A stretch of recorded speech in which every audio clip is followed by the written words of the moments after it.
प्रशांत किशोर ने कांग्रेस पार्टी को ना कह दिया है कि वो उसमें शामिल नहीं है।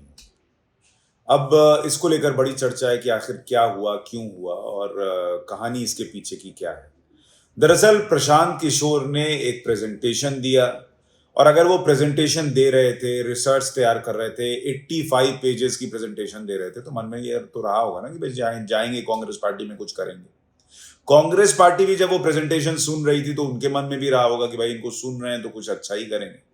ये आप सोच सकते हैं, लेकिन कहानी दरअसल ये है कि प्रशांत किशोर ने जब प्रेजेंटेशन दी तो मसला दो बातों पर अटक गया। उन्होंने जो दो सुझाव दिए थे, एक तो कहा था, ऐसा सूत्र बता रहे हैं कि एक तो उन्होंने ये कहा था कि भाई सोनिया गांधी यूपीए की चेयरपर्सन न रहें, वो कांग्रेस की अध्यक्षा रहें और यूपीए का चेयरपर्सन जो है वो किसी गैर कांग्रेसी नहीं बल्कि पूर्व कांग्रेसी को बनाया। अब आप सोचिए, गैर कांग्रेसी नहीं लिखा, उन्होंने कहा पूर्व कांग्रेसी, ताकि उसमें ममता बनर्जी और शरद पवार को अकोमोडेट किया जा सके। अब ये बात सोनिया गांधी को सूत्र कह रहे हैं कि नहीं पसंद आई कि भाई वो यूपीए चेयरपर्सन की कुर्सी छोड़ दें।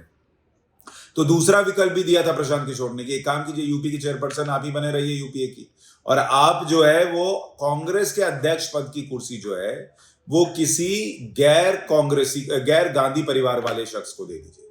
सूत्र कह रहे हैं ये भी बात सोनिया गांधी को पसंद नहीं आएगी, फिर राहुल गांधी क्या करेंगे।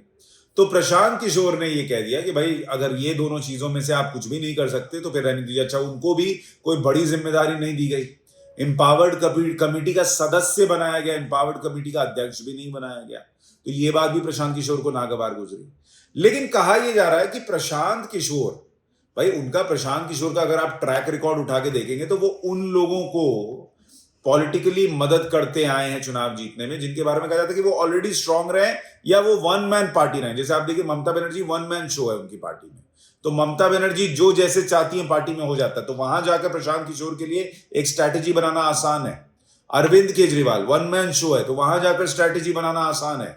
लेकिन अगर आप ये सोचें कि भाई कोई प्रशांत किशोर कांग्रेस पार्टी में आए जहां पर जो भी ऊपर जा रहा है तो उसकी टांग खींचने के लिए 10 लोग बैठे हैं, ये मत, अब आप कह सकते हैं भाई गांधी परिवार तो है वहां पर जिनकी सुनी जाती है, गांधी परिवार की सुनी जाती है, लेकिन हर चीज गांधी परिवार के हिसाब से हो रही हो ये भी नहीं है। 10 चीजें उसमें अड़ंगा लगती है, जो बात राहुल गांधी को पसंद नहीं आती थी और इसलिए उन्होंने अध्यक्ष पद की कुर्सी छोड़ दी।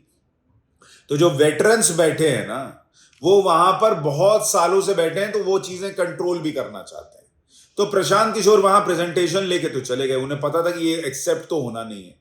ये एक्सेप्ट नहीं होने के बाद वो जो रिपोर्ट लीक हुई या लीक कराई गई, उसमें लोगों को एक मैसेज तो ये दे दिया गया कि भाई कांग्रेस पार्टी सीरियस नहीं है चुनाव में उतरने को लेकर, नरेंद्र मोदी को रोकने को लेकर और अपनी रणनीति बनाने को लेकर, कुछ बदलाव करने को लेकर। इसलिए अब जो विकल्प के तौर पर तैयार होगा, चाहे वो ममता बनर्जी के नेतृत्व में हो, शरद पवार के नेतृत्व में हो या कोई और फ्रंट बन जाए, उससे कांग्रेस पार्टी को बाहर रखा जा सकेगा और उनसे ये कहा जा सकेगा वोटर से कि भाई इनको वोट देना तुम्हारे वोट की बर्बादी है, क्योंकि ये तो सीरियस ही नहीं है, ये नरेंद्र मोदी को हराना ही नहीं चाहते, ये तो बदलाव ही नहीं चाहते, ये तो गांधी परिवार में फंसे हुए हैं। गांधी परिवार और कांग्रेस पार्टी प्रशांत किशोर को ये जानते हुए कि भाई ये कहेंगे कि राहुल गांधी को अध्यक्ष मत बनाइए, फिर भी उनको एंटरटेन कर रही थी, ये जानते हुए एंटरटेन कर रही थी कि ये केसीआर के साथ भी बातचीत कर रहे हैं। ये भी खबरें आ रही थी, मतलब एक साथ 4 जगह जो है वो बातचीत चल रही है। क्यों? क्योंकि उनको मैसेज ये देना था कि भाई हम कुछ करना चाह रहे हैं, हम कुछ बदलाव कर रहे हैं, चुनाव हार रहे हैं, तो खाली नहीं बैठे हुए। हमने प्रशांत किशोर से भी बात की है। इसीलिए कांग्रेस पार्टी ने ये जानते हुए कि भाई प्रशांत किशोर ने हमें अस्वीकार कर दिया, हमें नहीं चूज किया, हमारे साथ नहीं आए, फिर भी ये बात ओपनली बोल दी। क्यों? क्योंकि वो अपने वोटर को ये दिखाना चाहते हैं कि ये आदमी आकर पूरी पार्टी को कंट्रोल कर लेना चाहता था। वो तो हो नहीं सकता था, तो ये आदमी खुद नहीं आया, हम तो सीरियस थे। तो दोनों एक दूसरे का इस्तेमाल कर रहे हैं, दोनों एक दूसरे के जरिए मैसेज देने की कोशिश कर रहे हैं। किसका मैसेज कितनी दूर जाएगा, कितना प्रभाव छोड़ेगा, ये कहना मुश्किल है। लेकिन इतना जरूर है कि इस लड़ाई में, इस मैसेज की लड़ाई में, नरेंद्र मोदी के लिए 2024 की राह ऐसे ही आसान बनी रहेगी अगर ये लोग इसी तरीके से एक दूसरे को काटते रहेंगे पॉलिटिकली। खबरों के पीछे की खबर पहुंचाते हैं हम, आपकी आवाज को मुद्दा बनाते हैं हम। टाइम्स नाउ नवभारत को YouTube पर लाइव देखिए, सब्सक्राइब करिए और बेल आइकन जरूर दबाइए।